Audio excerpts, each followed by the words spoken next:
स्वयं को इतना व्यस्त रखो कि तुम्हारे पास करने के लिए कोई ना कोई काम होना चाहिए। तुम फिट खाली नहीं होने चाहिए। कोई भी समय तुम्हारा खाली नहीं होना चाहिए और तुम्हारे पास हर समय कुछ ना कुछ करने के लिए काम होने चाहिए। तुम्हारे कर्म होंगे और मेरा साथ होगा और उसके बाद तुम्हारे हर रास्ते को मैं आसान करता चला जाऊंगा।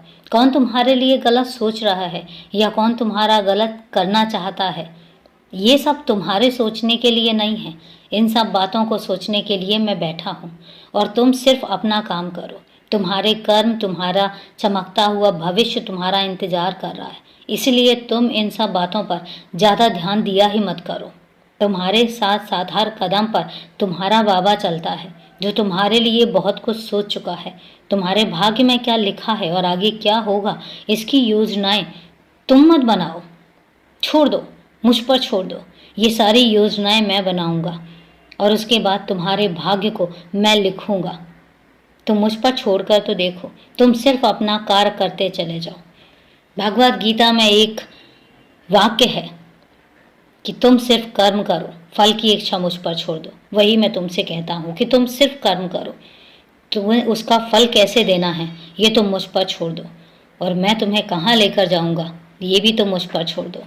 तुम्हें क्या दूंगा, कितना दूंगा, कब दूंगा, ये सब तुम सुनिश्चित मत करो।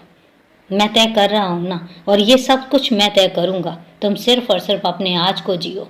आज में खुश रहो, खुलकर जियो। तुम्हारा जीवन बहुत कीमती है, इसको यूं व्यर्थ मत जाने दो।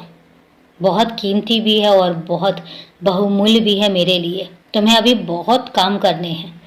तुम छोटे छोटे कामों के लिए बने ही नहीं हो। मेरे लिए बहुत कुछ करना है। मैंने बहुत कुछ तुम्हारे लिए सुनिश्चित कर रखा है और बहुत कुछ मैं तुम्हें सौंपना चाहता हूँ।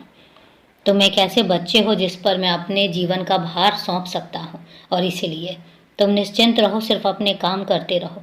बाकी सब मुझे सुनिश्चित करने दो। जब मैं सुनिश्चित करूँगा तो फिर देखना तो वो चीज़ें कैसे बदलेंगी। और अभी के लिए शुभ रात्रि मेरे बच्चे।